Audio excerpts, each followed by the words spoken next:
అయినా సరే కూటమి ప్రభుత్వం ఏమీ చేయట్లేదు అని చెప్పే వాళ్ళకి కళ్ళు మూసుకొని బలవంతంగా నిద్ర నటించేవాడిని మనం ఏం చేయలేం. వైసీపీ ప్రభుత్వం అలాంటిదే. సో ఇందాక నుంచి నేను చేస్తున్నా, స్టేజ్ మీద ఉన్న చాలామంది ఆలోచించారు మన వాళ్ళందరూ. కొంచెం పెద్ద మనిషి తరాగా, నాకు అంత పెద్ద మనిషి తరా చేత కాదు. పెద్దిరెడ్డి అక్రమాల గురించి కొంచెం మాట్లాడుకుందాం. అంటే నేను రాయలసీమకి ఎలక్షన్ క్యాంపెయిన్కి ఓన్లీ తిరుపతి వరకే వచ్చాను, ఒకసారి కలిగిరి దాకే వచ్చాను. ఆ తర్వాత రావడానికి నాకు అవకాశం దొరక్క నేను పవన్ కళ్యాణ్ గారి పిఠాపురం నియోజకవర్గంలో పనిచేయాల్సి వచ్చింది. అయితే చాలామంది ఇక్కడ చెప్పారంటే పెద్దిరెడ్డికి మేము చాలా భయపడతారండి మన వాళ్ళందరూ. చాలామంది కొంచెం మీరు జాగ్రత్త అని.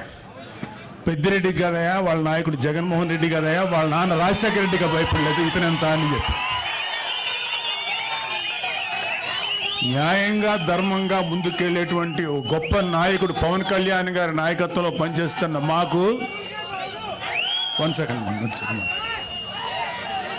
అలాంటి నాయకుడు నాయకత్వంలో ప్రయాణించే మాకు పెద్దిరెడ్డి కాదు కదా, ఏ సుబ్బారెడ్డి పిచ్చిరెడ్డి కూడా మాకేమో లెక్కలేదు. Don't care.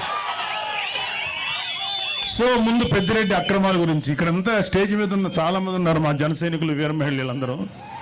అలాగే ఇక్కడున్న ఏ రాయి రప్ప చెట్టు పుట్టం కదిలించినా సరే ఈ పెద్దిరెడ్డి అక్రమాలు ఎన్ని దారుణాలు చేశారు ప్రతి ఒక్కళ్ళు చెప్తారు. లాస్ట్ టైం వచ్చినప్పుడు కూడా చెప్పారు. అయినా ఒకసారి మీకు గుర్తు చేయదు, అన్నీ ఉన్నాయి, అన్ని లిస్ట్ ఉన్నాయి. రాయలసీమ మొత్తం మీద దాదాపు 23 ఎకరాల భూమిని దోచుకున్నాడు ఈ పెద్దిరెడ్డి. ఆయన దోచుకున్న భూముల రికార్డులు లేకుండా తన అనుచరులతో మదనపల్లి తహసీల్దార్ కార్యాలయంలో ఫైల్స్ దగ్ధం చేయించాడు. తగలబడిన ఫైల్స్ చాలా వరకు 22A కింద ఉన్న ప్రభుత్వ భూములకు సంబంధించిన డాక్యుమెంట్లు ఉందని సిఐడి అధికారులే నిర్ధారించారు. పొంగనూరు పాడి రైతులు నిల్వన దోపిడీ చేస్తున్నారు. లీటర్ పాలకి కేవలం 20 రూపాయలు ఆయనే నిర్ధారించి తన సొంత డైరీకి పాలు తరలించాలని పాడి రైతుల్ని బెదిరిస్తున్నారు. ఇప్పుడు కాదులే, ఒకప్పుడు మొన్న ఎలక్షన్స్ వరకు. అలాగే మైనింగ్ మాఫియా తయారు చేసి నిబంధనలకు అనుగుణంగా మైనింగ్ చేసే వాళ్ళని, న్యాయంగా ధర్మంగా మైనింగ్ చేసే వాళ్ళని బెదిరించి వారి వ్యాపారాలు దోచుకున్నారు. పొంగనూరు, మదనపల్లి, తొంబలపల్లి కేంద్రంగా అక్రమ క్వారీలు, ఇసుక, గ్రావెల్ మాఫియా నడుపుతున్నారు. తిరుపతి మఠం భూములను ఆక్రమించుకున్నాడు. వడమాలపేటలో మండలంలో గుజరాతీ వ్యాపారిని అతని కుటుంబ సభ్యులను బెదిరించి ఆస్తులు రాయించుకున్నారు. తిరుపతి నగరంలో చెరువులు ఆక్రమించారు. మద్యం అక్రమ దందా మొత్తం పెద్దిరెడ్డి రామచంద్రారెడ్డి కనుసన్నల్లోనే నడిచింది. మద్యం క్వాలిటీ లేదన్న ఒక దళితుడిని నెక్స్ట్ డే చంపించారు. ఈ మద్యం ఏంటో ఇంత దరిద్రంగా ఉంది, మూత్రంలో ఉంది అన్నందుకు నెక్స్ట్ డే చంపేశారండి. నెక్స్ట్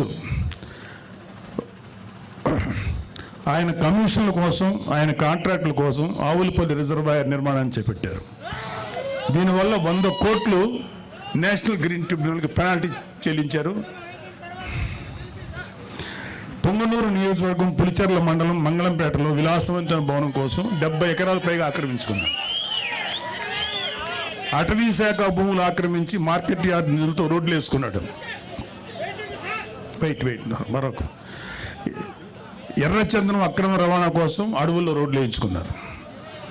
అటవీ శాఖ మంత్రి పదవి అడ్డం పెట్టుకుని రాష్ట్ర వ్యాప్తంగా మైనింగ్ ద్వారా ఇసుక, మట్టి, కంకర, గ్రానైట్ తదితర ప్రకృతి సంపదను దోచుకున్న అడవి దొంగ నువ్వు పెద్దిరెడ్డి రామచంద్రారెడ్డి.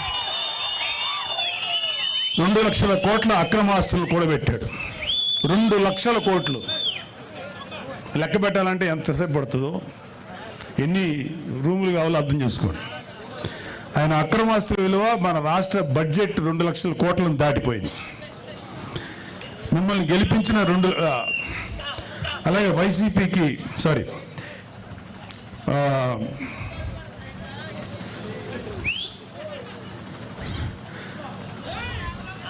అన్నిటికన్నా సిగ్గుపడాల్సిన విషయం ఏంటంటే ఈ పెద్దిరెడ్డి రామచంద్రారెడ్డి అనే వ్యక్తి దాదాపు 2 లక్షల పైగా ఓట్లు వేసి గెలిపిస్తే శాసనసభకు వచ్చి నీ ప్రజల తరఫున నీ గొంతు వినిపించడానికి ధైర్యం చాలా. నీకు ఎమ్మెల్యే పదవి ఎందుకు? అర్జెంటుగా రాజీనామా చేయాలని మేమందరం డిమాండ్ చేస్తాం.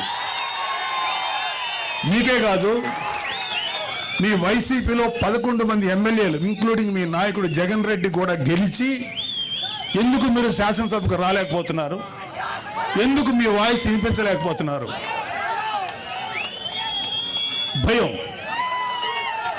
అంటే మీరు అధికారంలో 150 సీట్లు వచ్చినప్పుడు నోటికి వచ్చినట్టు బిహేవ్ చేశారు, ప్రజల జీవితాలతో ఆడుకున్నారు.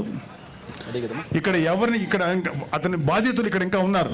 టైం లేక వాళ్ళతో మాట్లాడే అవకాశం మాకు లేదు, మాట్లాడించే అవకాశం రాలా. మీకు సిగ్గు, అభిమానం, ధైర్యం ఉంటే వచ్చి మీ గొంతు శాసనసభలో వినిపించండి. యూట్యూబర్లతోటి యూట్యూబ్లోను తర్వాత న్యూస్ ఛానల్స్లో మాట్లాడటం కాదు. ఇంక్లూడింగ్ జగన్ రెడ్డికి చెప్తున్నాం, వచ్చి నీ వాయిస్ శాసనసభలో వినిపించు. ఏమన్నా అంటే మాకు మైక్ ఇవ్వట్లేదు, మాకు మైక్ ఇవ్వలేదు. అరే మీరు వచ్చి మాట్లాడండి, ఆ మైక్ ఇస్తారు, అప్పుడుగా తెలుస్తుంది. అది రావడానికి, అది వచ్చి అసలు శాసనసభ చుట్టుపక్కల రావడానికి మీకు ధైర్యం సరిపోట్లా. మొత్తం అధపాతాలను పడిపోయారు కదా, అందుకని భయం. రండి, మీరు అధపాతాలో ఉన్నారు కదా, అక్కడి నుంచి మాట్లాడండి, కనీసం వినపడద్దు మాకు. ఇంకోటి, ఒకే ఒక వైసీపీ నాయకులు ఇంక్లూడింగ్ పెద్దిరెడ్డి రామచంద్రారెడ్డి ఎవరెవరి ఆస్తులైతే అడ్డగోలుగా కబ్జా చేశారో ఇవన్నీ కూడా బయటకు తీస్తాం. చాలామంది మన కార్యకర్తలు, కూటమి కార్యకర్తలందరికీ ఒక అసంతృప్తి ఉంది, వీళ్ళ మీద ఎవరి మీద చర్య తీసుకోలేదని. అందరి మీద చక్కగా చర్య తీసుకుంటాం. వచ్చి 8 నెలలు అయింది.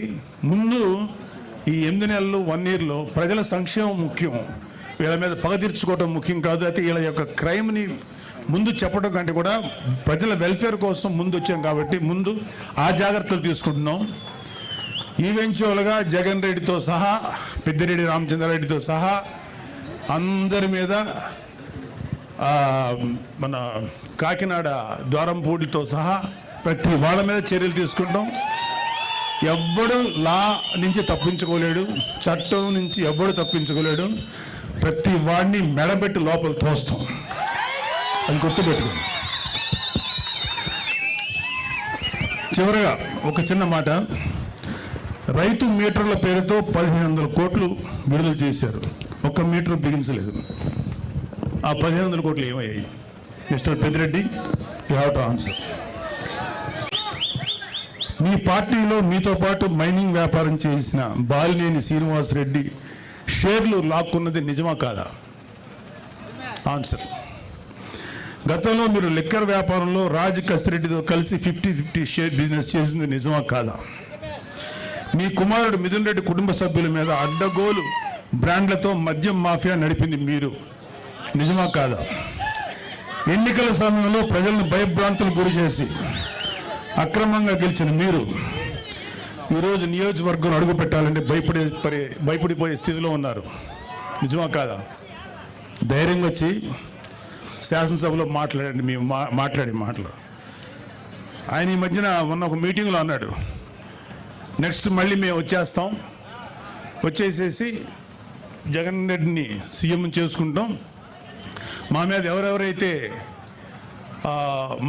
మా మీద దౌర్జన్యం చేశారు, వీళ్ళ మీద దౌర్జన్యం చేశామంట, వీళ్ళు చేసిన ఏదో పనులు బయట పెట్టి దాని గురించి మాట్లాడితే దౌర్జన్యంలా ఉంది. ఎవరెవరు చేస్తారో అందరి మీద తిరిగి మేము రిటార్చ్ ఇస్తాం, తిరిగి పగ తెచ్చుకుంటాం అన్నారు. అరే అది రావడానికి ఇంకా 4 సంవత్సరాల 7 నెలలు, ఎలక్షన్ రావడానికి. మళ్ళీ వచ్చే ఎలక్షన్లో మీరు గెలవడానికి ఛాన్స్ లేదు కదా. ఇప్పుడు 11 వచ్చినాయి, 11లో ఈసారి సింగిల్ డిజిట్కి పడిపోవద్దని గ్యారంటీ ఏంటి? మీరేమన్నా రామరాజ్యం నడిపారా? మీరేమన్నా మహానుభావులుగా పరిపాలించారా? వెయిట్